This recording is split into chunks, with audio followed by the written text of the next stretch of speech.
Oh ya, assalamualaikum warahmatullahi wabarakatuh. Selamat siang, moms and dad, para eh, orang-orang yang sudah join di live Dunia Parenting ID yang saat ini sedang berduet dengan Dompet Duafa ya pada siang hari ini. Ya, bisa bergabung dulu moms and dad semuanya ataupun ayah, bunda semuanya pada live hari ini karena siang hari ini kita akan membahas tentang suatu topik permasalahan yang aktual dan juga selalu aktual malah selalu aktual karena ini menjadi sebuah permasalahan di dalam rumah tangga yang kadang kebanyakan orang tua selalu panik menghadapi hal ini, yaitu ketika anak sehat, ya anak sehat maka keluarga akan bahagia. Maka yang membuat panik orang tua kan biasanya ketika anak sakit ya, batuk sedikit atau mengalami pilek atau mengalami apapun itu pasti orang tua panik ya. Maka dari itu kunci dari keluarga bahagia salah satunya itu adalah anak sehat. Maka nanti kita akan terhubung dengan narasumber kita pada siang hari ini, yaitu Dr. Hani Purnamasari ya, SPA ya, super volunteer dari Dompet Duafa. Dan juga nanti juga ada penyampaian dari Dompet Duafa oleh Bapak Muhammad Syafi'i Al-Bandani selaku Ketua Wakafers 2000, Wakil Ketua. Wakil Ketua atau Ketua, Mas? Oh, Wakil Ketua dari Wakafers 2022. Ya, bisa di komen dahulu, moms and dad semuanya, ayah bunda semuanya, barangkali di kolom komentar, atau juga boleh komentar pertanyaan langsung, juga boleh. Tapi barangkali bisa komentar dulu dari mana saja moms and dad semuanya. Siang hari ini barangkali sedang menyimak dari mana, dari rumah, atau dari kantor, atau dari tempat mana. Tentunya saran saya sediakan tempat yang kondusif, tempat yang aman dari gangguan-gangguan, sediakan air minum, sediakan camilan untuk menyimak materi pada siang hari ini.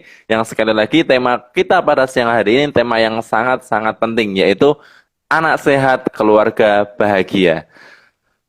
Baik, moms and dad semuanya, pada siang hari ini barangkali nanti kita akan langsung berbincang dengan narasumber kita, yaitu Dokter Hani Purnamasari ya, SPA, yang saya juga perkenalkan diri dulu.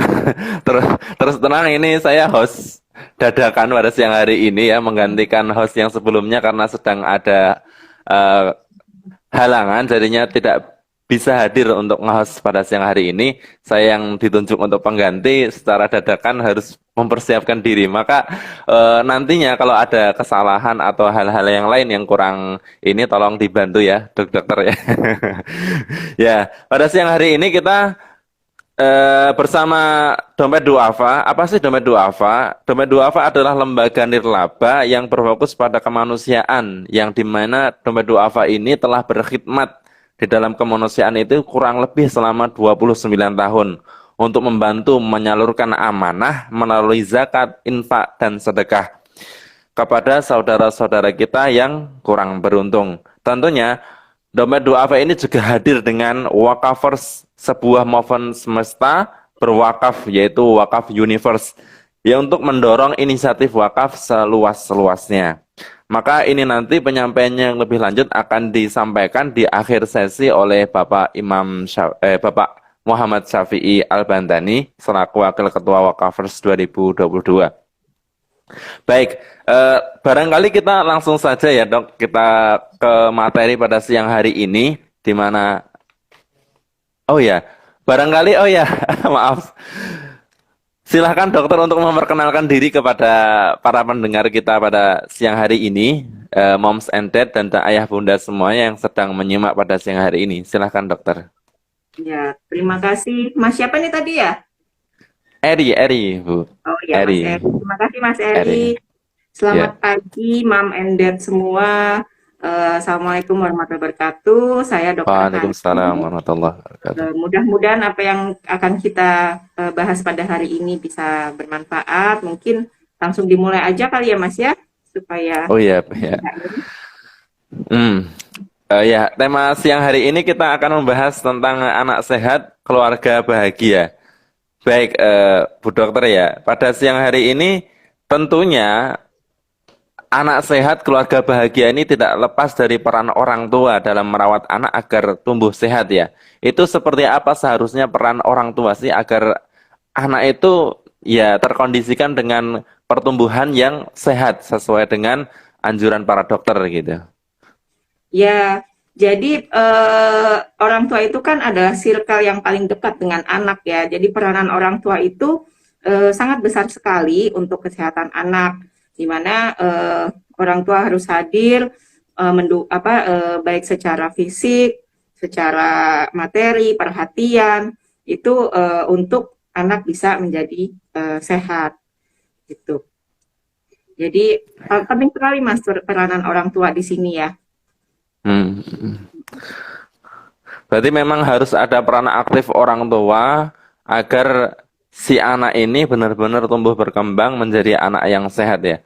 Tentunya hal ini dukungan seperti apa yang harus diberikan orang tua ini agar anak itu tumbuh sehat? Apakah sekedar makan makanannya yang menyehatkan atau ada hal lain seperti mentalnya atau psikologinya atau lain sebagainya yang harus kita tanamkan kepada anak, kita berikan kepada anak agar anak itu benar-benar tumbuh sehat sebagaimana semestinya gitu. Dok. Ya, di sini kalau kita berbicara sehat, kalau pada anak itu kan ada sehat secara fisik, secara mental, ya Mas ya. Nah, untuk Ya, tercapai ya. anak sehat, biasanya tujuannya adalah tumbuh kembang yang optimal, ya kan? Nah, untuk bisa tercapai anak sehat, tumbuh kembang optimal, itu anak punya 3 kebutuhan dasar yang harus dipenuhi sama orang tua. Kebutuhannya itu, kalau pernah tahu, ada istilahnya asah, asih, dan asuh. Oh ya, asah asih asih. Apa sih asah, asih, dan asuh itu? Mungkin Mam and Dad masih belum tahu atau masih bingung atau cuma Iya. dengar-dengar aja. Kita bahas ya. Yang namanya Mm. asuh itu adalah kebutuhan secara fisikomedis. Jadi kebutuhan fisik anak. Kebutuhan fisik anak sehingga dia bisa menjadi sehat. Apa itu kebutuhan fisik anak? Anak itu harus mendapat nutrisi. Nutrisinya itu yang didapat bukan hanya pada saat dia lahir, tapi dari sejak ibunya hamil, sejak masih dalam kehamilan, itu sudah harus mendapatkan nutrisi yang baik. Kemudian pada saat anaknya sudah lahir, itu anak harus mendapatkan ASI 6 bulan. Kemudian setelah selesai masa ASI 6 bulan dilanjutkan dengan MPASI, dan selanjutnya anak-anak harus mendapatkan makanan yang bergizi sesuai dengan yang mengandung menu 4 bintang. Itu dari hal nutrisi. Kemudian anak juga berhak mendapat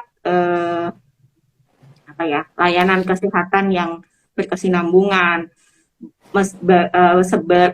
Dalam arti sebelum dia sakit sebagai pencegahan maupun ketika dia sakit itu juga dia harus dibawa ke rumah sakit atau hanya untuk memantau pertumbuhannya, memastikan anak tumbuh dengan baik. Kalau untuk pencegahan itu juga penting anak mendapatkan imunisasi. Sehingga dengan mendapat imunisasi diharapkan anak-anak bisa terhindar dari penyakit-penyakit yang dapat dihindari dengan imunisasi. Ya, jadi ada beberapa penyakit infeksi yang dapat dicegah dengan pemberian vaksin, pemberian imunisasi. Nah, jadi anak juga butuh diberikan imunisasi untuk sehat. Kemudian kalau anak sudah sampai sakit, ya itu juga harus dibawa ke layanan kesehatan, harus diobatin, harus dibawa ke dokter, harus dibawa ke tempat layanan kesehatan terdekat. Jangan dibiarkan si anaknya itu sakit sehingga sakitnya menjadi berat. Tuh. Kemudian juga biasanya pada saat awal-awal pertumbuhannya juga harus terkontrol, peningkatan berat badannya baik, harus dipastikan anaknya itu bertumbuh dengan baik. Itu untuk kebutuhan asuh. Selain itu, Asuh. selain hak untuk mendapatkan kesehatan, dia juga berhak mendapatkan lingkungan yang ini dulu deh, pakaian kan Ya, kebutuhan hidup pakaian, juga pakaian. harus bisa melindungi dia, harus dari bahan yang aman. Kemudian perumahan, dia harus dapat tempat tinggal yang layak, kemudian lingkungan, ke hygiene sanitasi lingkungan, itu untuk mencegah dia supaya tidak mudah sakit, karena kalau dia tinggal di lingkungan yang tidak hygiene, itu kan kemungkinan dia jadi sakitnya bisa, Mudah sakit. dia jadi Iya. mudah sakit. Kemudian dia juga berhak untuk mendapatkan, orang tua harus memastikan anak itu bisa beraktivitas bermain. Karena bermain itu adalah sebagai salah satu usaha anak untuk dia bisa berkembang, tumbuh dan berkembang gitu. Ya. Jadi harus pastikan tuh anak punya kesempatan untuk bermain. Itu yang dari fisik biomedisnya ya, dari asuhnya. Medis. Iya. Kemudian dukungan orang tua juga harus dalam bentuk ASIH. ASIH itu apa sih? ASIH itu adalah bentuk kasih sayang. Misalnya harus ada ikatan batin, bonding yang baik, hubungan yang baik antara anak dan orang tua, terutama dengan ibu, sehingga bisa menimbulkan rasa aman dan nyaman pada anak. Itu untuk memastikan anak akan tumbuh dan berkembang dengan optimal. Ya, jadi bagaimana kita memperlakukan anak dengan lemah lembut, dengan kasih sayang, sehingga dia merasa aman, merasa nyaman, itu untuk memastikan nanti pertumbuhan dan perkembangannya juga baik. Kemudian itu dari sisi ASIH, ada juga yang namanya asah. Apa sih asah itu? Asah itu adalah stimulasi. Jadi anak itu memang bisa tumbuh dengan sendirinya, berkembang dengan sendirinya. Tapi pada prinsipnya harus ada juga diajarin, harus ada juga stimulasi dari luar. Gitu. Nah, stimulasi ini sendiri bisa bisa bersifat formal maupun bersifat informal. Kalau formal itu contohnya dia mendapatkan pendidikan di sekolah. Itu salah satu kebutuhan dari ASA. Kalau yang informal mungkin dengan bundanya sendiri melakukan di rumah, kemudian ada kelompok-kelompok yang dibentuk sama masyarakat, itu mungkin satu bentuk stimulasi yang dilakukan di rumah. Itu mungkin Mas dukungan, salah satu bentuk dukungan. Berarti dukungan untuk kesehatan anak itu sebenarnya malah dipersiapkan jauh-jauh hari, bahkan ketika ibu hamil ya, ibunya mengandung itu harus sudah dipersiapkan. Lalu untuk kebutuhan ASIH-nya, ini kan juga ada tipe-tipe orang tua yang super sibuk ya dokter. Ya. Ini yang bekerja bahkan mungkin lebih dari 8 jam sehari, pergi gelap, pulangnya udah gelap lagi gitu kan, sehingga waktu untuk anak ini sangat-sangat kurang. Pertanyaan dari saya adalah bagaimana sih idealnya dalam 1 minggu itu orang tua, atau barangkali di sini mungkin ayah ya yang lebih banyak di luar gitu kan, itu harus ada interaksi dengan anak gitu. Seidealnya berapa, mungkin berapa hari atau berapa jam dalam seminggu itu? Sebenarnya sih kalau idealnya berapa waktu mungkin agak susah ya, karena masing-masing orang kan. Jadi bagaimana pintar-pintar kita aja ketika kita berada di samping anak, itu usahakan kita hadirkan semua diri. Jadi bukan cuman sosoknya, kadang-kadang itu kita ada di sebelah anak tapi kita sibuk sama handphone. Itu iya. kan terus kadang-kadang orang berpikir yang penting kualitasnya, kuantitasnya nggak apa-apa, cuma sebentar-sebentar. Tapi yang harus dipikirkan adalah bagaimana akan tercapai kualitas yang baik kita bersama anak kalau kuantitasnya juga cukup. Jadi kalau misalkan kita juga harus bekerja, ada tanggung jawab lain, tapi tetap kita tanggung jawab terhadap anak itu prioritas, itu kuncinya Mas. Dengan kita memprioritaskan anak itu pasti dalam bentuk apapun kita ada di sebelah anak, itu selalu hadirkan diri kita, tidak hanya secara fisik tapi secara emosi juga kita ada di situ. Jadi benar-benar kalau lagi sama anak, kita konsen sama anak, tinggalkan dulu hal-hal yang lain gitu. Kalau tips saya biasanya begitu. Jadi ketika kita memang ada di sebelah anak, singkirkan dulu tuh masalah pekerjaan dan lain-lain, itu nanti kita kerjakan ketika kita memang sudah tidak bersama anak. Karena waktu kita buat anak tuh udah Mhm. sedikit gitu. Kasihan banget kalau Iya, sudah iya benar. sedikit dikorupsi lagi waktunya gitu buat ngurusin yang lain. Iya, Gitu. iya Pokoknya benar-benar. dengan kita memprioritaskan anak secara otomatis kita pasti akan bisa memanage waktu kita dengan baik. Gitu. Ya benar-benar. Berarti secara asih juga perhatian kita harus menyayanginya barangkali ya, harus benar-benar hadir ketika bersama anak ya, tidak sibuk dengan hal lain gitu, seperti Ya, gadget tadi ya. Heeh. karena tiga faktor tadi tidak hanya secara Mm-mm. fisik, tapi anak tuh juga Mm-mm. harus dicukupi kebutuhannya secara psikis gitu. Jadi kita bukan Mm-mm. hanya wajib nyari uang buat mereka, karena kadang-kadang bukan cuma kebutuhan uang aja yang diharapkan sama anak gitu. Gitu mas. Baik. Selanjutnya dokter, eh anak yang non sehat itu adalah kunci daripada nanti keluarga akan bahagia gitu. Nah, ini sebenarnya definisi daripada keluarga bahagia itu bagaimana dokter? Sepertinya. Mungkin bahagia itu apa sih? Bahagia itu biasanya adalah kondisi tercukupinya tadi, tercukupi. Jadi kita berada dalam keadaan cukup, itu eh, akan membuat definisi bahagia itu sendiri. Jadi cukup itu adalah kalau buat anak, cukup itu cukup tercukupi lengkap dengan 3 kebutuhan dasarnya tadi dia. Jadi tidak hanya kebutuhan secara fisik, tapi juga kebutuhan secara kasih sayang, secara asih, dan kebutuhan secara asuhnya. Iya. Tuh. Dan Iya. yang itu ya. Oh ya. Berarti benar tercukupi secara asah, asih, asuh, 3 asas tadi ya yang benar-benar penting ya, berarti dokter. Mm-mm. Eh, oh ya, eh, saya menemukan sebuah kasus di mana ada seorang anak yang dia itu suka sekali dengan binatang, dok. Taruhlah kucing gitu. Suka sekali dia selalu suka memeluknya, ya suka bahkan menciumnya gitu. Itu apakah juga akan berpengaruh pada kebutuhan yang tadi asuh tadi ya, yang kebutuhan tempat yang higienis tadi akan berpengaruh karena barangkali apakah ada kasus-kasus di mana anak itu alergi dengan binatang atau lain sebagainya yang katanya gitu ketika neneknya itu ketika anak ini sakit neneknya bilang itu gara-gara kucingnya itu gara-gara padahal ini kan kucing rumahan ya kucing rumahan kan otomatis kebersihannya juga terjaga makanannya juga terjaga tidak seperti kucing-kucing liar gitu itu apakah ada pengaruhnya gitu dokter?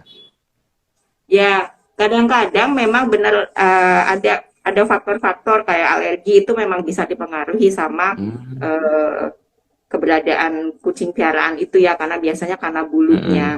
Mm-mm.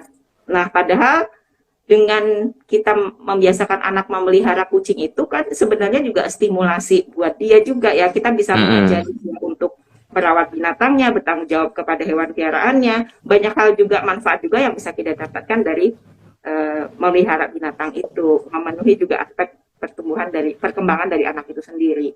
Jadi kalau Mm-mm. menurut saya uh, mungkin kalau memang anaknya nggak ada masalah, alergi atau apa-apa dengan kehadiran si binatang itu, ya nggak apa-apa. Kita ajarkan mereka untuk merawat binatang piaraan, karena itu juga Mm. anak akan belajar banyak dari situ. Tapi ketika dengan adanya hewan piaraan itu, anaknya misalnya jadi terganggu, jadi lebih sering sakit, dan segala macam, nah itu mungkin kita Mm. pikirkan untuk lebih bijaksana, bagaimana caranya kita mengatur supaya dia tetap bisa pelihara binatang, tapi juga tidak mengganggu kesehatannya. Mungkin kucingnya cuma boleh di luar, nggak boleh masuk ke dalam rumah, kan kita Mm. bisa Mm-mm. itu. Oh ya. Ya, Banyak barangkali manfaat juga kalau kita uh, uh, pelihara. kan untuk melatih rasa sayangnya gitu, rasa perhatiannya, responsibilitasnya pada tanggung jawab gitu juga kan Ya, sangat penting ya. Oh ya, sekedar mengingatkan barangkali moms and dad, ayah bunda semuanya, barangkali yang punya pertanyaan bisa langsung tuliskan di kolom komentar ya. Nanti biar bisa nanti kita sambil berbincang-bincang dengan dokter Hani sambil menjawab pertanyaan-pertanyaannya ya gitu. Lalu untuk selanjutnya dokter, ketika kita itu ingin menstimulus secara asah gitu, itu kan ada tahap-tahap, bahkan semenjak anak itu lahir itu sudah ada tahapan-tahapan menstimulus anak usia 1 bulan, usia 2 bulan, usia 6 bulan, usia beberapa balita gitu. Hal-hal yang perlu diperhatikan apa saja ini dokter untuk untuk pola asah yang diterapkan kepada anak sejak balita ini? Ya, sebenarnya kalau kita ngomong asa juga tidak hanya ketika bayinya lahir, Mas. Dari dalam kandungan pun kita Oh, sudah oh bisa dari dalam kandungan. melakukannya. Ya kan kalau hamil ibunya setel-setel banyak murotal, ikut Oh iya mendengarkan iya. anaknya itu juga proses stimulasi sebenarnya. Nah, ketika kita akan menstimulasi anak atau bayi kita, hal yang paling penting adalah kita harus tahu dulu nih tonggak perkembangan anak. Jadi kita harus tahu ilmunya dulu. Anak umur 1 bulan dia fasenya apa? Umur 2 bulan dia harus bisa ngapain? Umur 3 bulan dia bisa ngapain? Biasanya kalau anak itu perkembangannya dimulai dari ada tonggaknya tuh biasanya 1 bulan, 3 bulan, 6 bulan, 9 bulan, 1 tahun. Jadi Hmm. kita harus tahu tuh apa anak bisa apa di usia itu. Misalnya kalau misalnya baru lahir itu kan anak biasanya belum ada kontak sama kita, ya kan? Anak masih Hmm. senyum-senyum sendiri, belum bisa diajak ngobrol, gitu kan. Nah, nanti dia mulai ada kontak sama kita itu biasanya di usia 5 minggu sampai 2 bulan. Itu udah mulai kalau kita senyum, dia merespon senyum kita. Kontak sosial udah mulai ada. Nanti 3 bulan biasanya, 2 bulan dulu anak sudah mulai bisa miring. Terus dia udah mulai Hmm. sedikit mengikuti gerakan apa matanya. Nah, 3 bulan biasanya anak sudah mulai tengkurap. Tengkurap, terus dia sudah mulai bisa ngangkat kepalanya tegak 90 derajat. Nanti 3 sampai 6 bulan dia sudah mulai bisa berguling. Jadi dari tengkurap, balik lagi, tengkurap lagi, itu biasanya 3 sampai 6 bulan. Nanti usia 7 sampai 8 bulan dia sudah mulai belajar merangkak. Terus dia duduk di usia 9 bulan, 9 bulan mulai dia berdiri ngangkat badan, kemudian dia berjalan merambat, berpegangan, kemudian biasanya di usia setahun dia sudah mulai berjalan dan selanjutnya. Nah, kita harus tahu tuh fase anak kita ada di mana, ya. Hmm. Fase anak kita ada di mana, terus habis itu kita harus melakukan kegiatan-kegiatan yang bisa memfasilitasi perkembangan anak kita tadi. Jadi nggak perlu tuh yang namanya alat permainan edukatif yang mahal-mahal itu sebenarnya tidak terlalu perlu karena kita juga Iya kadang-kadang iya. pakainya cuma sebentar. Udah beli mahal-mahal dipakainya cuma sebentar gitu. Jadi sebenarnya Bener. adalah yang paling benar itu kita gunakan apa yang ada di sekitar kita yang aman. Misalnya ada fasenya tuh mau setahun eh, anak itu mulai setahun itu dia menyamakan bentuk. Jadi biasanya pakai Hmm. pastel-pastel yang sederhana dulu, yang bentuknya kotak, bentuknya bulat, bentuknya segitiga. Nah, kalau misalnya nggak ada itu, pertama kita bisa bikin sendiri. Mungkin bisa bikin dari alat bahan-bahan yang aman. Atau enggak, kalau enggak, sediain aja tutup botol atau tempat bedak bekas atau apa, nanti dia akan pasangkan tutupnya, buka lagi, pasangkan tutupnya, buka lagi. Jadi Hmm. hal-hal seperti itu yang kita harus tahu supaya kita bisa menstimulasi anak kita. Hmm. Itu. Itu mungkin Oh iya tipsnya ya. ya. Oh iya. Oh iya, selamat bergabung juga untuk Bapak Imam Muhammad Syafi'i ya Al-Bandani. Selamat bergabung pada live pada siang hari ini. Selamat siang, Pak. Ya, Assalamualaikum. warahmatullahi wabarakatuh. Ya, Ani, ya. Sehat, Pak, untuk siang hari ini. alhamdulillah sehat, Ya, Mas. ya, ya. Oh ya. Barangkali sambil kita lanjut dulu dengan Dokter Hani ya, Bapak ya, Ya, untuk Pak. materinya pada siang hari ini. Mm-mm. Nah, barangkali yang terakhir, Dokter, tips untuk mewujudkan keluarga bahagia, yaitu anak yang sehat ini, apa saja sih trik-triknya yang harus kita persiapkan sebagai orang tua, ya, untuk mewujudkan anak sehat, keluarga bahagia ini? Ya, yang pertama mungkin kita harus tahu dulu ya ilmunya. Belajar sebagai orang tua kita belajar tentang ilmu pertumbuhan dan perkembangan anak. Kemudian dengan mencukupi kebutuhan-kebutuhan dasar yang tadi saya apa namanya, sudah saya Iya. sebut tadi. Jadi bagaimana kita memberikan nutrisi pada dia, bagaimana kita berusaha memberikan imunisasi yang lengkap, bagaimana kita coba apa namanya, memenuhi kebutuhan-kebutuhan fisiknya untuk supaya anak itu bisa tercegah dari sakit. Itu bagaimana anak itu bisa tumbuh dengan baik gitu, Mas. Mhm. Ya. Oh ya, terima kasih dokter untuk siang hari ini. Barangkali kita ke Bapak Muhammad Syafi'i ya untuk Ya, penjabaran yang tadi saya sedikit eh, penasaran dengan Wakafers dari program Dompet Duafa ini. Kayaknya menarik sekali ini. Kok ya, seperti kalau saya mendengar Wakafers itu langsung apa ya, langsung teringat dengan Metaverse yang Metaverse. kemarin booming oleh oleh Meta Facebook ya. Ya, Itu maksudnya seperti apa barangkali program ini kok menarik sekali gitu. Silahkan Bapak Muhammad baik. Syafi'i. Ya, terima kasih Mas Dr. Hani. Salam kenal semuanya. Assalamualaikum warahmatullahi wabarakatuh. Alhamdulillah, salatu Salam. wassalamu ala rasulillah, wa ba'du. Eh, Teman-teman dari mana aja nih ya, dari berbagai penjuru lah ya di tanah air ini, semoga Iya. selalu walafiat. Alhamdulillah senang sekali kita bersua di IG Live ini. Karena ini temanya tentang keluarga bahagia anak sehat, saya ingin bicara wakaf atau wakaf first tadi ya, tagline yang sedang disiarkan oleh Dede. Ini dalam perspektif keluarga bahagia dan anak sehat gitu ya. Sebelumnya sedikit menjelaskan Wakafes itu apa. Wakafes itu akronim dari Wakaf Universe gitu ya. Jadi semesta berwakaf. Dede setelah sebelumnya mensiarkan wake up wakaf, artinya mengajak masyarakat untuk bangun gitu ya terkait dengan wakaf ini. Maka kali ini Dede mensiarkan wakaf dengan tagline Wakafes semesta berwakaf. Artinya kita ingin mengajak semua elemen masyarakat, siapapun Anda, dimanapun, kemudian apapun profesinya, kita sama-sama gotong royong bangun ekonomi umat ini, bangun kesejahteraan umat ini lewat wakaf. Karena wakaf ini salah satu instrumen penting yang memiliki keunikan, kekhasan yang berbeda dengan yang instrumen ekonomi Islam lainnya. Habas ta'aslaha atau sodak tabiha, tahan pokoknya alirkan hasilnya. Saya ingin ngasih gambaran kayak gini teman-teman. Bayangkan kalau kita punya perusahaan wakaf, rumah sakitnya wakaf, sekolahnya wakaf, pesantrennya wakaf, malnya wakaf, gedung-gedung perkantoran wakaf, semua berbasis wakaf. Maka kehidupan umat ini akan berbiaya rendah gitu. Kenapa? Kalau perusahaan pribadi, profitnya itu kan kembali kepada pemilik dan pemegang saham perusahaan, gitu kan ya? Perusahaan pribadi kan pasti gitu, ataupun TBK pasti kembali kepada para pemilik sahamnya, pemegang sahamnya.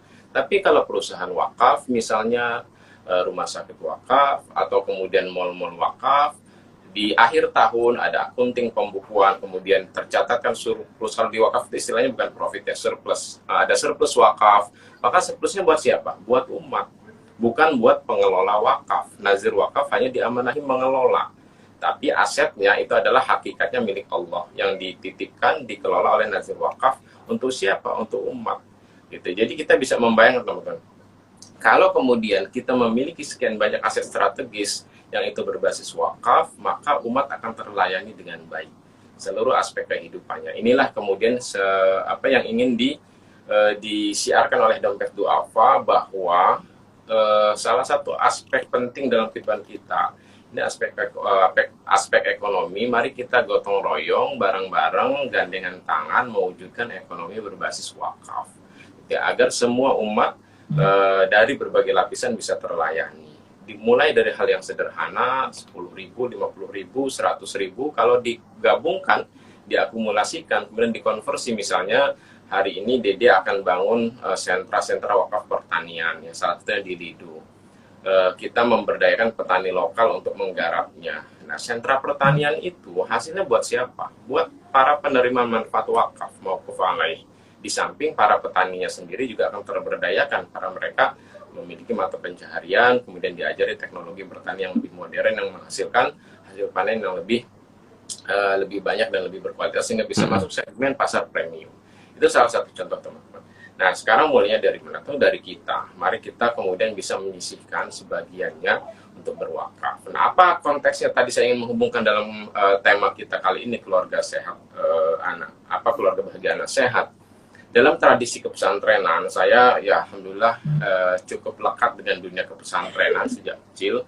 Kita orang tua kita dulu itu sering ditanya misalnya, Bu, kok rajin banget sih puasanya? Saya muasani anak saya, gitu. Saya nirakati anak saya. Jadi ternyata bicara pendidikan anak ya, bicara mungkin juga aspek kesehatan anak, tidak hanya aspek kesehatan fisik, tapi kesehatan mental, kesehatan spiritual. Dan orang tua dulu kita itu mengajarkan bisa lewat berbagai amal ibadah, amal soleh yang kita lakukan, kita niatkan untuk kebaikan anak kita. Jadi misalnya saya mengenal seorang kiai muda, alumni Madinah dan seterusnya. Ternyata ketika ditanya, ibunya tuh sering rajin banget puasa untuk siapa? Untuk anaknya, untuk kebaikan anaknya yang sedang menuntut ilmu, untuk kesolehan anaknya yang sedang menuntut ilmu. Dasarnya dari mana? Kok begitu? Dasarnya kita bisa baca hadis riwayat Bukhari ya, yang panjang lebar hadisnya bercerita tentang 3 orang yang terjebak dalam gua gitu ya. Kan masing-masing kemudian berdoa, bertawasul dengan amal solehnya gitu ya. Akhirnya batu besar yang menutupi lubang gua itu terbuka. Nanti teman-teman bisa baca ya teks lengkapnya seperti apa. Jadi poinnya dalam Islam itu amal soleh itu bisa dijadikan istilahnya tawasul ya, tawasul untuk kebaikan anak kita, untuk kesolihan anak kita. Di samping tentu upaya-upaya secara keilmuan yang bisa kita lakukan, karena Islam itu memadukan itu, dimensi syariat dan hakikat itu kita padukan agar kemudian sampai kepada hakikat. Nah, wakaf adalah salah satu amal soleh, salah satu ibadah ibadah material ya, ibadah ekonomis yang itu sangat dicintai oleh Allah. Karenanya ayatnya itu memotivasinya lan tanalul birra hatta tunfiqu mimma tuhibbun. Kamu tidak akan sekali-kali tidak akan mencapai kebajikan sempurna sampai kamu menginfakkan harta yang kamu cintai untuk kepentingan di jalan Allah. Ini Ali Imran 92. Para sahabat diantaranya Abu Thalhah ketika mendengar ayat ini turun kemudian langsung datang kepada Nabi. Ya Nabi, saya berikan harta terbaik saya untuk dakwah Islam. Karena waktu itu jelas sangat dibutuhkan kontribusi para sahabat dari sisi materi untuk kepentingan dakwah Islam. Nah, ini bisa kita teladani teman-teman semuanya, Bapak Ibu semuanya dimanapun Bapak Ibu berada yang kami hormati. Jadi salah satu ikhtiar kita dalam mendidik anak-anak kita agar tumbuh menjadi anak-anak soleh dan soleh adalah kita istiqomah beramal soleh, lalu kita niatkan keberkahannya, kebaikannya itu untuk kesolehan anak-anak kita, kebaikan anak-anak kita, kesehatan anak-anak kita, dan juga insya Allah termasuk keluarga kita akan dijadikan keluarga yang bahagia oleh Allah. Jadi sebagaimana doa kita ya, Rabbana hab lana min azwajina wa dzurriyyatina qurrata a'yun. Allah akan jadikan anak keturunan kita itu penyejuk mata kita gitu ya. Enggak sering-sering ngeselin lah ya gitu ya. Maksudnya enggak banyak kita, enggak banyak mengurus emosi kita karena memang sudah dilembutkan oleh Allah. Salah satunya mudah-mudahan dengan berwakaf. Gitu, Mas. Oh, jadi sangat ada kolaborasinya ya antara wakaf dengan kesehatan keluarga yang bahagia ini. Iya, ada relasi yang kuat gitu, Mas, dari perspektif hakikatnya. Oh ya. Dan juga di program wakaf ini ada salah satu program yang menarik yang juga sangat berkaitan dengan tema kita ini, yaitu sehat untuk semua. Ya, ini apa ini bisa dijelaskan barangkali Bapak Syafi'i ya, untuk sehat untuk semua ini? Makasih banget, Mas. Kita sadar ya, salah satu kebutuhan kehidupan kita adalah layanan kesehatan. Dan layanan kesehatan ini hak setiap masyarakat gitu ya, dari lapisan ekonomi apapun gitu. Nah, ketika kita misalnya masih mendapati fakta, fenomena, ada sebagian tetangga kita dan seterusnya belum mendapati layanan kesehatan yang seharusnya, yang memadai. Nah, di ruang inilah Dompet Duafa ingin hadir, menginisiasi berbagai layanan kesehatan. Hari ini sudah banyak yang dilakukan oleh Dompet Duafa. Ada LKC di tingkat Vaskes pertama ya, kalau mau disepadankan dengan istilah di pemerintah itu. LKC, layanan kesehatan cuma-cuma, jadi masyarakat setingkat klinik ya, bisa yang Duafa bisa berobat gratis di LKC DD yang tersebar di berbagai provinsi. Kemudian sadar butuh vaskes lebih lanjut, Dede kemudian menginisiasi berbagai macam berbagai rumah sakit dengan skema wakaf ya. Hari ini ada sekitar 7 rumah sakit, yang terbaru di Jombang kerjasama dengan pesantren Tebu Irang, rumah sakit berbasis wakaf. Nah ini maka kemudian kita mengusung tagline sehat untuk semua gitu ya, indah alamnya sehat bangsanya. Jadi dengan layanan kesehatan berbasis wakaf ini harapannya kita bisa memberikan layanan kesehatan lebih luas kepada semua masyarakat yang membutuhkan layanan kesehatan. Di samping memang berbagai intervensi yang sudah kita lakukan, termasuk bidan untuk negeri ya, kita mengirim bidan-bidan ke berbagai daerah pedalaman yang sulit dijangkau oleh ibu-ibu yang akan melahirkan. Nah, sehat sehat indah alamnya sehat bangsanya atau sehat untuk semua ini adalah sebuah wakaf kesehatan yang disiarkan oleh Dompet Duafa, mengajak masyarakat gotong royong kita lengkapi sarana rumah sakit Dede dengan berbagai alat kesehatan berbasis wakaf. Kemudian juga kita coba inisiasi atau set up lagi berbagai layanan kesehatan di berbagai daerah-daerah yang belum ada layanan kesehatannya yang cukup memadai bagi masyarakat. Gitu Mas ceritanya. Masya Allah, luar biasa. Jadi memang udah banyak menyebar di seluruh penjuru negeri ya untuk program-program wakaf dari Dompet Duafa ini, yang dimana untuk menggalakkan sehat untuk semua ini sangat sudah masif tersebar di seluruh negeri. Insya Allah. Ya. Ini masih terus butuh dukungan dari masyarakat agar kita bisa Oh ya. lagi gitu Mas. Oh ya. Barangkali kita lanjutkan ke pertanyaan untuk barangkali pada siang hari ini. Mungkin ada pertanyaan dari para pendengar yang menyimak pada siang hari ini, bisa tuliskan di kolom komentar pertanyaan tentang anak sehat tadi, atau barangkali tentang program-program yang luar biasa dari Dompet Duafa pada siang hari ini. Saya pribadi juga alhamdulillah suka kalau wakaf online-nya itu loh, yang tinggal klik di platform-platform dompet itu kan, tinggal klik di e-wallet itu kan, tinggal transfer gitu, enak sekali itu. Sungguh sangat membantu kita untuk berwakaf ya. Karena kalau wakaf juga harus dilatih ya, Bapak ya, untuk dilatih. Karena saya mendapati istri saya pribadi itu susah untuk berwakaf awal-awalnya gitu. Habis itu saya latih dia, ya mulai 10.000 dulu. Lah, naik 25, naik 50, ya sekarang 100.000 udah bisa melepaskan gitu ya. Meskipun belum bisa banyak gitu, tapi memang jiwa-jiwa seperti itu perlu dilatih ya Pak ya, untuk wakaf ini. Betul. Hitung-hitung nyisihin 2 mangkok bakso lah Mas, ya kan? Kalau bener. Sebulan berapa kali sih ngebakso? 10 kali ngebakso ya. Bener banget. Gitu kan? 3 mangkok bakso berarti kalau sekali bakso 15.000 kali 3 45, genapin lah jadi 50.000 gitu aja Mas. Tinggal nikmati aja baksonya gitu ya. Bener banget. Bahkan mungkin nanti Allah kasih bakso yang lebih banyak gitu. Ya, Karena berwakaf itu kan pasti ada imbal baliknya kan ya. Yang akhir. Jadi kalau Bapak Ibu sudah akrab dengan investasi untuk di dunia ya, untuk bicara masa depan pendidikan dan seterusnya, kenapa kita nggak berpikir tentang investasi dunia akhirat? Karena wakaf ini kebaikannya terus mengalir meskipun kita sudah meninggal dunia. Iya. Ada pertanyaan.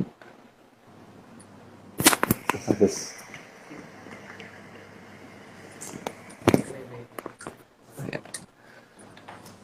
Oh ya, ayo moms and dad yang mau bertanya silahkan, mumpung kita masih bersama para narasumber Dr. Hani dan juga Bapak Syafi'i pada siang hari ini.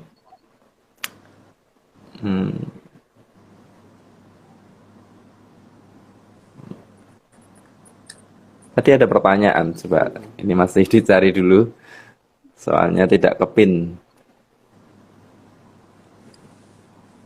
Ini posisi di mana Mas Eri? Di Jakarta atau Oh, saya di Sragen, Bu. Sragen di Solo Sragen. Kita platform dari daerah, platform Instagram parenting dari daerah. Ini kalau Ibu sendiri dari lokasinya di mana, Bu? saya kebetulan saya berdinas di di rumah sakit swasta di salah satu di Ciputat di Jakarta ya, Tangerang Oh, Selatan. Jakarta. Kalau Bapak Syafi'i sendiri dari kantor Dompet Saya Duafa? dari kantor Dompet Duafa di Pasar Minggu ini, Jakarta Selatan. Oh, Pasar Minggu. Oh ya. Ya, jauh di Kalau Jakarta. jauh di mata, Mm. dekat di hati. Iya, insya Allah ya. Itu di tempatnya Dokter Hani. Saya di Ciputat hampir 12 tahun. Masya Allah. Jadi cukup hafal lah daerah Ciputat. Hmm. Ya, sedikit mereview barangkali untuk para pendengar, penyimak pada siang hari ini, Moms and Dad semuanya. Barangkali tema siang hari ini adalah anak sehat, keluarga bahagia yang kita galakkan dengan Dompet Duafa. Oh ya, ada pertanyaan masuk ini Dok, pada siang hari ini dari salah satu pendengar kita yang menyimak, yaitu dari @nhimetris namanya. @nhimetris namanya siapa ini nama aslinya? Dok, saya mau tanya, bagaimana menjaga kualitas kedekatan dengan anak masih bayi walaupun kondisinya ayah dan ibu kerja full time? Wah, ini juga ini menjadi topik permasalahan di mana ayahnya bekerja, ibunya bekerja, anaknya dititipin ke nenek atau babysitternya. Ini bagaimana ini, Dok, tanggapannya? Ya, padahal yang paling penting itu kita Mm-mm. membuat bonding ikatan batin sama anak itu terutama di awal-awal kehidupannya. Ya, Oh. terutama setahun pertama itu dia sangat penting untuk membuat bonding sama anak. Nah, gimana kalau kalau misalnya kedua orang tua bekerja, dia dititipkan pada pengasuh. Ya, pada prinsipnya kita harus ingat bahwa itu adalah anak tanggung jawab kita. Ya, tetap seperti saya bilang tadi, ketika kita ada waktu bersama anak, itu hadirkan eh, bukan hanya fisik kita, tapi juga apa namanya, secara psikis kita harus ada bersama anak. Kalau buat ibu-ibu yang bekerja, saya selalu eh, apa selalu pesankan pada ibu-ibu yang bekerja, yang paling penting kita membuat bonding sama anak yang paling mudah itu adalah pada saat menyusui bayi. Jadi wajib hukumnya bagi ibu-ibu bekerja untuk mengupayakan meskipun bekerja harus tetap bisa menyusui bayinya. Itu yang paling dasar buat ibu. Kalau buat ayah, ya harus dipahami lagi. Kadang-kadang ayah itu suka ada yang berpikir, aku tugas saya cari nafkah. Kalau buat ngasuh anak itu ibunya aja. Kadang-kadang si ayah tuh ada yang berpikiran begitu, itu udah nggak kepake lagi kalau sekarang. Jadi Hmm. tanggung jawab ayah juga untuk mengasuh anaknya, bayinya. Jadi ya ayah harus terlibat dalam pengasuhan bayi sehari-hari, bantu ibunya. Kalau kalau perlu ayah itu juga ikut ganti popoknya, ikut. Jadi ketika ada waktu bersama bayinya itu ambil peran untuk melakukan kegiatan-kegiatan bersama bayinya, meskipun itu hanya untuk sekedar mengganti popok gitu. Jadi Hmm. jangan cuman kalau misalnya kadang-kadang ayah itu ada bang itu masih kecil, nanti itu urusan ibunya dulu deh, nanti kalau udah gede aja dia main sama saya gitu. Belum tentu loh, nanti kalau anaknya udah gede mau main sama bapaknya, kalau dia nggak kenal sama bapaknya mana mau, malah takut gitu kan. Jadi dari kecil sudah dekatkan diri, sudah ambil alih bantu ibu untuk cuma sekedar gendong lah, cuma sekedar gantiin popok, itu ambil ambil peran dalam itu begitu. Ya. Nggak pernah Tadi, nggak ada waktu kok, pasti ada waktunya. ya, ya harus diadakan bahkan ini ya, harus diadakan waktu khusus untuk interaksi dengan anak ya, benar-benar hadir menjaga kualitas interaksinya. Oh ya, Karena ini untuk jawab. Hah. karena kan kebutuhan anak itu tadi kembali lagi bukan Mm-mm. hanya fisik, tapi secara psikis itu juga anak harus Fisik. dipenuhi. Ya, ya Saya barangkali. Mas, Ah, ah. Iya, Bapak. boleh nambahin dikit penjelasan dari Dokter Hani? Oh ya, silahkan monggo Bapak Syafi'i, barangkali ada tanggapan. Saya menambahkan ini ya. Ya, eh, kuncinya tadi sudah dimention ya, quality time gitu ya. Kita tidak bisa menafikan aktivitas Bapak Ibu suami istri yang bekerja mungkin ya, tapi paling tidak kita bisa memanfaatkan quality time. Nah, dalam bahasa Al-Qur'an itu ada isyarat yang menarik tentang quality time bagi para ibu. Di Al-Baqarah 233 itu disebut yurdi'na auladahunna. Ya, jadi Yurdi'na itu kalau secara gramatika bahasa Arab kan fi'il mudhari, artinya satu aktivitas yang dilakukan secara terus-menerus dan berkesinambungan. Nah, jadi di situ disebutkan para ibu itu dianjurkan, bahkan diperintahkan gitu ya, menyusui. Yurdi'na itu menyusuinya langsung, mohon maaf, ke payudara ibunya gitu ya, bukan melalui botol. Artinya gini, ketika ada kesempatan di quality time pulang kerja itu, janganlah kemudian dikasihnya botol lagi gitu. Manfaatkanlah untuk langsung menyusuinya, dari asinya itu langsung dari payudara ibunya. Itulah pesan Al-Quran, yurdi'na auladahunna. Nah, di situ akan tadi dimensi Dr. Hani, terikat emosional bondingnya antara ibu dan anak gitu. Ini di antara barangkali tips yang bisa diterapkan. Jadi setelah pulang kerja, jangan karena capek akhirnya kasihnya botol lagi gitu, tapi manfaatkan untuk bisa menyusui, terutama anak yang masih balita ya, atau batita yang masih menyusu ASI, dengan menyusui langsung seperti pesan Al-Quran gitu, Mas Eri. Oh iya, Masya Allah. Ini kolaborasi antara saintis dan juga ilmu Quran ya, sangat-sangat bagus untuk kita terapkan dalam parenting keluarga kita tentunya, di mana perhatian kita kepada anak kita untuk menjaga kualitas daripada interaksi kita dengan anak kita itu sangat-sangat diperhatikan, baik secara medis maupun non-medis ya. Baik, untuk moms and dad semuanya, ada pertanyaan lagi barangkali yang ingin ditanyakan kepada Dr. Hani maupun Bapak Syafi'i tentang program-program untuk anak sehat maupun program-program dalam Dompet Duafa, silahkan. Kita masih ada waktu.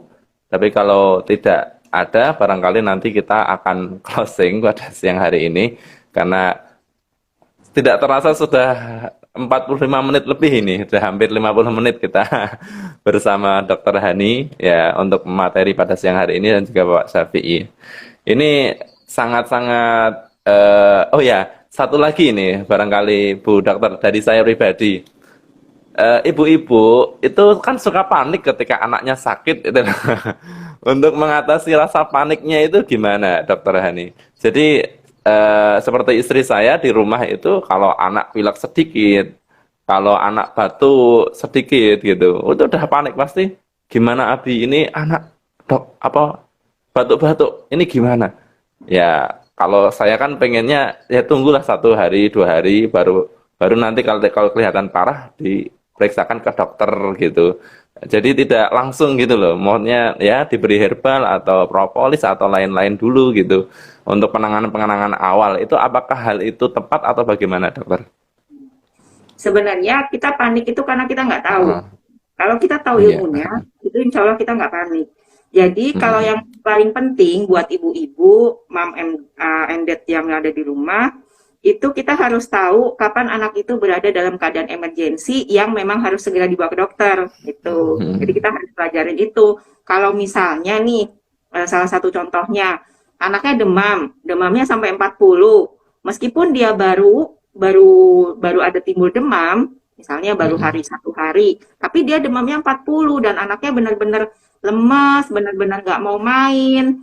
Nah, itu ya jangan ditunda-tunda, karena bisa terjadi hal yang fatal kalau kita tunda-tunda, apalagi udah kita kasih obat pertolongan yang wajib ada, misalnya paracetamol, itu kan wajib ada di rumah. Udah kita kasih paracetamol, kita observasi 1 jam, demamnya nggak mau turun, ya jangan ditunda-tunda, kalau itu mah harus gerak gitu. Jadi kita harus tahu nih kapan anak kita dalam keadaan kegawatan yang memang harus dibawa ke rumah sakit, mana yang bisa kita tunggu. Pada prinsipnya, yang namanya anak itu adalah nalurinya itu bermain.